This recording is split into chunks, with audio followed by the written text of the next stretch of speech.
going into Afghanistan, that was that was a terrific adventure. Like I said, we went in with Gulbuddin Hekmatyar's forces, Hizb Islami, the Party of Islam. There were two wings, or really almost two separate parties, called the Party of Islam. So it was normally called Hizb Islami Hekmatyar or Hizb Islami Gulbuddin. And it was a fairly fundamentalist group that we were with, but we were assigned a sort of a translator slash minder who met us in Peshawar. We boarded a sort of a small, well, basically a bus that was going all the way to the town of Parachinar, which is on the Afghan border.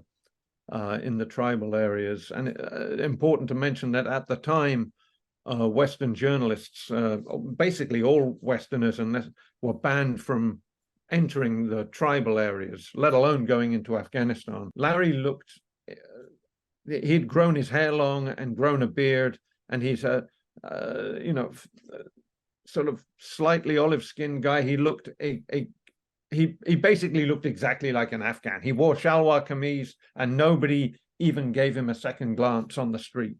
I was a blonde, blue-eyed, fair-skinned sort of Anglo-Saxon who stuck out a mile. So I had to dye my hair dark brown.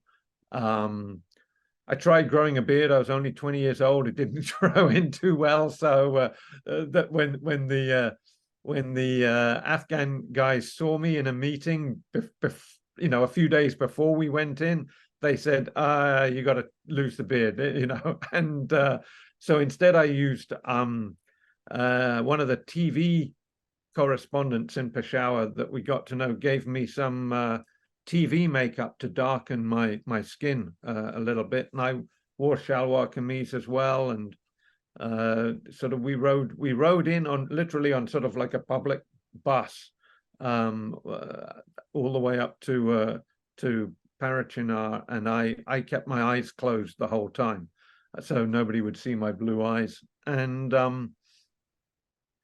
when we got there, it was, it was fascinating, really. I mean, there was we were in basically a safe house in Parachinar, but the only other guy who was staying there was a Saudi guy, who I presume was just delivering money, or seeing how, or was a liaison to them to the Hekmatyar folks from Saudi Arabia. I don't know. And then when we went into across the border, which was basically sort of up a dried out riverbed, as I recall, sort of like a dirt track, we had to turn back the first time because the first time we tried it with the Mujahideen, because there was a body in the road and the police were investigating. The tribal areas back then, and probably still are, had a very much a Wild West quality to them. That every man carried a AK series rifle over his shoulder. So sometimes they were used to settle disputes. I don't think the body in the road had probably anything to do with the Afghan-Soviet War. It was just probably some local dispute. Then we finally got in, and we spent a few days with this force. Didn't really see any combat. They were gearing up for a long trek up to the Kabul region, which we weren't going to make with them. But nonetheless, there were some bombing runs being conducted by either Soviet or Afghan communist jets within sight of us, in sort of the, further down the valley that we were in. So, got to see that. So that, I mean, that was fascinating. The other interesting memory from that period, or a couple of interesting memories, we did a tour around the tribal areas that Larry was able to arrange through his contacts. And one of the visits that we made in that tour was to the town of Miramshah, to Jalaluddin Haqqani's headquarters. And Jalaluddin Haqqani was at the time a Mujahideen warlord, who was, receiving a lot of American largesse, all filtered through the Pakistani ISI intelligence agency, and again, a fairly hard-line fundamentalist guy. But Larry and I had sat and drank tea with him for part of a day, and I wish that I had either, kept the notes that I took then, if I was taking notes. I can't actually remember. It was 36 and a half years ago or something. But because, as you probably realize, Jalaluddin Haqqani,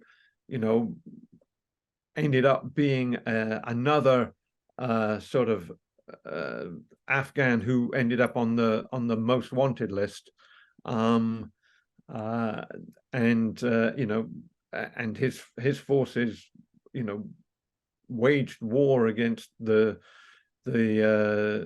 Afghan government and the coalition, after the United States has helped install Hamid Karzai as president in Afghanistan after toppling the Taliban.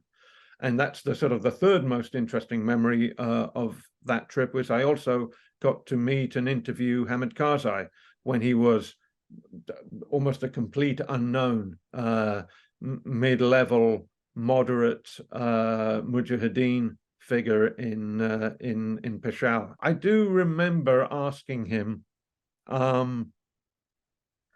because even then he was trying to think, he was probably in his 30s at that point, or early 30s, which is quite old to be unmarried in Afghan society.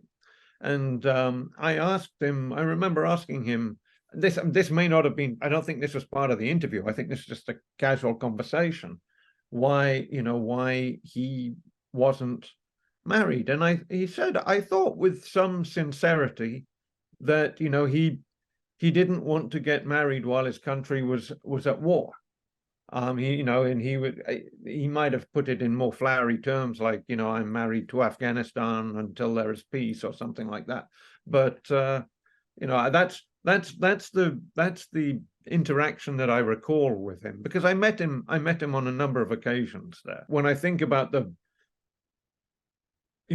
adventures that I've been lucky enough to have, that was a terrific summer and a terrific adventure, but it certainly wasn't one of the more dangerous ones.